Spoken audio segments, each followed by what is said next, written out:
20대 남성 A씨는 오랜 도전 끝에 마침내 자신이 꿈꾸던 직장에 입사하게 됐습니다. 설레는 마음으로 첫 출근을 했다고 하죠.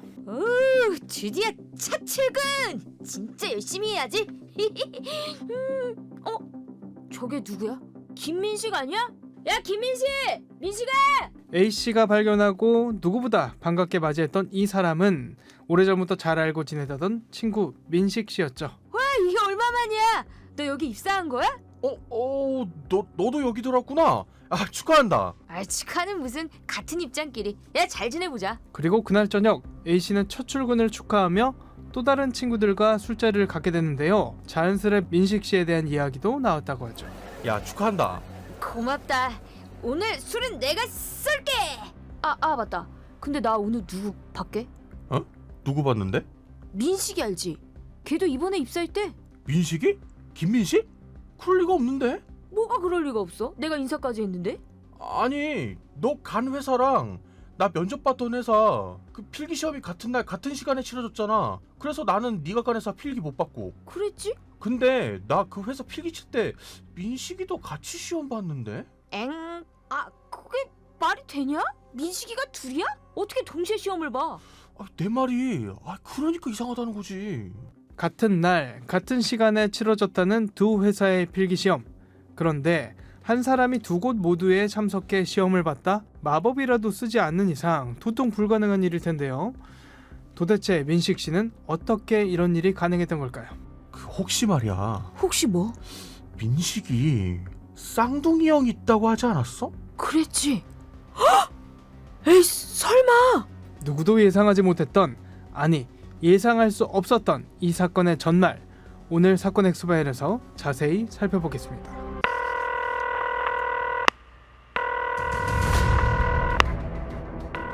사건은 보이는 것보다 가까이 있다. 이원화 변호사의 사건 엑스파일. 안녕하세요. 사건 엑스파일 이원화입니다. 로엘 법무법인 박민희 변호사와 함께합니다. 변호사님 어서 오세요. 안녕하세요. 로엘 법무법인의 박민희 변호사입니다. 앞서 오프닝 이야기에 나왔던 사례는 약간의 각색을 거친 내용이었는데요. 실제 비슷한 사건이 있었죠.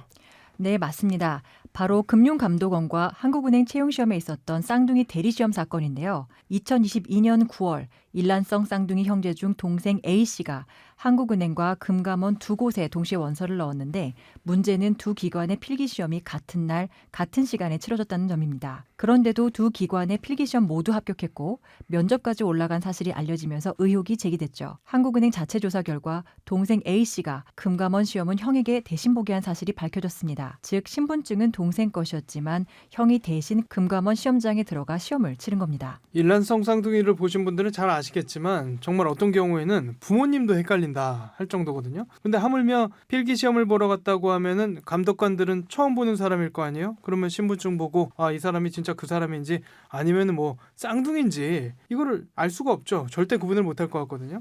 일단 이 사람한테 쌍둥이 형제가 있을 것이다 라는 생각 자체를 못할 텐데요. 네, 실제 사건에서도 그랬습니다. 쌍둥이 형제가 서로 너무 닮아 있었기 때문에 금감원 필기시험장에서는 형이 동생 신분으로 시험을 대신 봤음에도 아무런 제약 없이 시험장에 들어가 시험을 무사히 치를 수 있었습니다. 당시 두 형제는 각자 다른 시험에 응시한 게 아니라 같은 날 같은 시간에 치러진 한국은행과 금감원 필기시험을 역할을 나눠서 동시에 본 것이죠. 형은 금감원 시험, 동생은 한국은행 시험을 치렀고 놀랍게도 두 시험 모두 합격합니다. 이후 면접 등 다른 단계에서는 본인이 직접 참여하면서 채용 절차를 계속 밟았고 최종적으로는 한국은행에 최종 합격해서 실제로 입사까지 하게 됐습니다. 다시 말해 대리시험이 전혀 들키지 않은 상태로 꿈의 직장까지 들어간 사례가 된 것이죠. 결국은 나중에 소문이 돌면서 조사가 이루어졌고 그 이후에야 이 사실이 드러났습니다. 네, 그런데 금감원이든 한국은행이든 꿈의 직장이다라고 불리는 곳인데요. 실제로 이 시험날을 A매치라고 부르더라고요. 같은 날에 금감원, 한국은행, 수출입은행, 산업은행 이게 같은 날에 시험이 치러지거든요. 두 형제가 필기시험에 나란히 합격했다라는 걸 보면 둘 다 공부를 굉장히 잘했던 모양인데 아무튼 그래서 한국은행에 최종 합격했다고 해주셨는데 별 문제 없이 출근은 했나요? 네, 처음에는 별 문제 없이 출근했습니다. 실제로 동생 A씨는 한국은행에 최종 합격한 뒤 정상적으로 입사해서 근무까지 시작했어요. 그런데 이상한 낌새가 퍼진 건 동기들이나 다른 응시자들 사이에서 쌍둥이 형제가 동시에 두 시험이 붙었다라는 소문이 돌면서부터였습니다.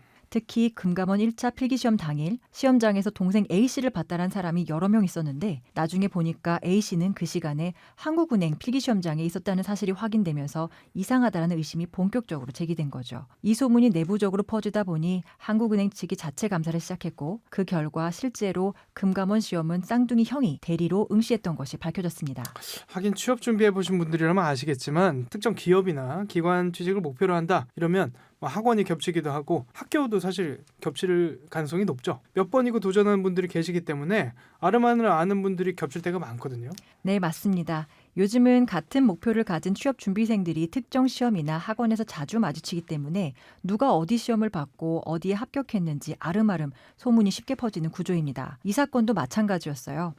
금감원 필기시험을 본 응시자 중 일부가 분명히 A씨를 시험장에서 봤는데 하고 기억하고 있었다가 나중에 보니까 A씨가 동시에 한국은행에도 붙었다는 사실이 밝혀지면서 그럼 어떻게 두 시험을 동시에 봤지? 라는 의심이 생긴 거죠. 네. 이런 소문이 퍼지자 한국은행 측이 자체 조사를 시작했고 그 결과 쌍둥이 형이 동생 신분으로 금감원 필기시험을 대신 봤다는 사실이 공식적으로 드러난 겁니다. 이후 한국은행은 해당 직원에 대한 면직 조치를 냈고 동시에 형사 고발까지 진행됐습니다.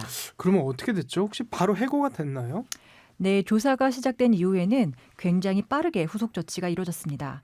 먼저 A씨는 한국은행에서 바로 면직 처리됐습니다. 단순히 징계성 조치로 끝난 게 아니라 은행 측이 직접 형사 고발까지 진행했기 때문에 이 사안은 곧바로 수사로 이어졌고 재판까지 넘어간 상황이었죠. 금감원도 이 사실을 인지한 뒤에는 필기시험이 부정하게 진행된 만큼 내부 보고와 경찰 수사에 협조했습니다.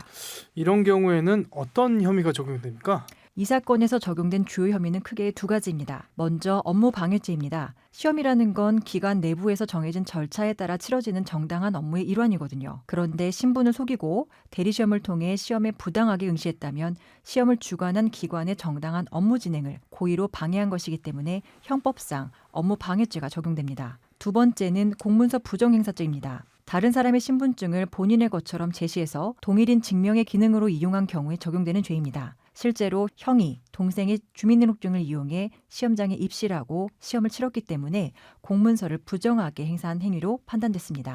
대리 시험을 본 형도 기소가 됐습니까? 네, 실제로 대리시험을 직접 치른 쌍둥이 형도 함께 기소가 됐고 유죄 판결을 받았습니다. 형은 동생의 주민등록증을 이용해 시험장에 들어갔고 실제로 금감원 필기시험을 대신 치렀기 때문에 앞서 말씀드린 업무방해죄 그리고 공문서 부정행사죄가 동일하게 적용됐습니다. 결국 쌍둥이 동생 A씨는 업무방해죄와 공문서 부정행사죄로 징역 1년 실형을 선고받아 법정 구속이 되었고 쌍둥이 형은 동생의 부탁으로 일시적으로 도와준 점, 초범이라는 점 등을 고려해서 징역 6개월 및 집행유예 1년을 선고받았습니다. 야, 정말 영화 같은 이야기다 싶은데 근데 저희도 사건 수임하다 보면 대리 시험으로 문제가 되는 케이스들은 제법 있잖아요. 네, 맞습니다. 쌍둥이처럼 외모를 이용한 대리시험은 흔치 않지만 실제로는 훨씬 조직적이고 치밀한 방식의 대리시험 범죄가 많습니다. 대표적인 것이 바로 브로커가 개입한 대리시험의 업체들인데요. 이러한 경우는 수험생이 돈을 주면 시험을 대신 쳐주는 전문 대리인이 투입되는 구조입니다. 심지어 이 과정에서 신분증을 위조하거나 시험 감독관까지 매수하겠다라고 제안하는 경우도 있습니다.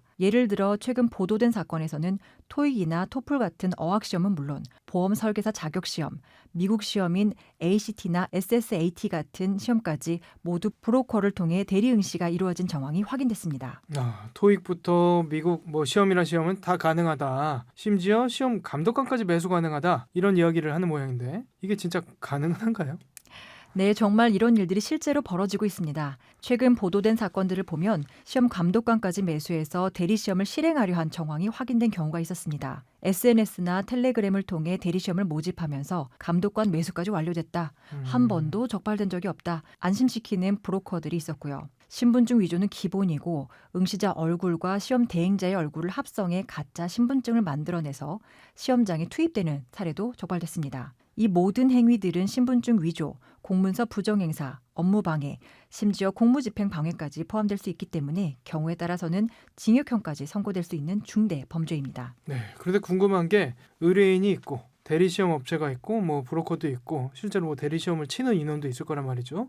이 중에서 누가 처벌을 제일 세게 받을까요? 네, 일반적으로는 범행을 주도하고 반복적으로 대리시험을 알선하거나 이득을 챙긴 사람, 그러니까 브로커나 대리시험 업체 관계자가 가장 무겁게 처벌받습니다. 이들은 수험생 여러 명을 상대로 계획적으로 조직을 운영하면서 반복적 범죄를 저지른 경우가 많고 실제로 금전적 이득까지 챙긴다는 점에서 책임이 가장 무겁게 인정됩니다. 반면 시험을 대신 부탁한 수험생 본인도 당연히 처벌을 받지만 초범이거나 한 번 단발적으로 범행에 가담한 경우에는 벌금형이나 집행유예로 끝나는 사례도 있습니다. 하지만 이건 어디까지나 가담 정도나 상황에 따라 달라질 수 있는 부분이고요. 예컨대 시험 성적을 위조해 대학에 합격하거나 실제 채용까지 이루어졌다면 손해배상 책임까지 포함해서 훨씬 더 무겁게 책임을 물을 수 있습니다.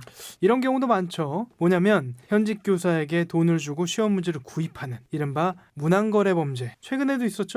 네, 맞습니다. 최근 가장 큰 논란이 된 문항거래 사건이 바로 입시스타 강사 조정식 씨와 현직 교사들 간의 시험 문제 거래 의혹입니다. 조 씨는 지난 3년 동안 수능이나 모의고사 문제를 만들어줄 수 있는 현직 교사들에게 금전을 지급하고 문제와 정답풀이 자료를 받아 사설 모의고사 문제집으로 활용한 혐의로 검찰에 송치되었습니다. 본인은 극구 부인하고 있는 것 같은데 대리인을 통해서 나온 내용 혹시 보셨습니까? 조정식 강사 측에서 낸 법률 대리인 문장도 살펴봤습니다. 조 씨는 이번 사건에 대해 검찰에 송치된 모든 혐의가 무혐의임이 명백하다. 또 해당 교사에게 5,800만 원을 직접 송금한 사실도 없다. 이런 말을 하면서 혐의를 전면 부인하고 있습니다. 뿐만 아니라 대리인 측은 이 사건이 사실관계가 충분히 확인되지 않은 채 보도됐다고 하면서 허위사실 유포나 명예훼손에 대해서는 민형사상 대응도 하겠다는 강경한 입장을 밝혔습니다. 근데 혹시 눈에 띄는 대목은 없었는지 검사의 눈으로 한번 말씀해 주시죠. 네, 저희가 일을 하다 보면 이런 입장문들을 유심하게 살펴보게 되는데요. 눈에 띄는 건 조정식 강사 측이 문제 거래 자체는 부인하지 않고 직접 돈을 주지 않았다는 점에만 방점을 찍고 있다는 겁니다. 그런데 실무적으로 보면 이런 사안에서 누가 직접 돈을 보냈냐는 핵심 쟁점이 아닙니다. 실제 문항이 오갔고 그것을 상업적으로 활용을 했는지 그 대가성 여부가 입증되느냐 이게 훨씬 중요한 판단 기준이거든요. 그런데 대리인 측 주장을 보면 정작 핵심보다는 직접 송금한 사실이 없다 이런 식으로 책임의 범위를 제한하려는 입장이 강했습니다. 그래서 오히려 일부 사실은 인정하는 쪽으로 해석될 여지도 있어 보이고 향후 수사기관이 자금 흐름이나 전달된 문항의 사용처까지 추적하게 된다면 입장문만으로는 방어가 어려울 수 있겠다 이런 생각이 들었습니다. 네, 방금 말씀해 주신 사례 말고도 문항거래로 실형을 선고받은 사례가 있는 걸로 알고 있는데 어떤 혐의가 적용될 수 있고 형량은 또 어떻게 예상해 볼 수 있을까요?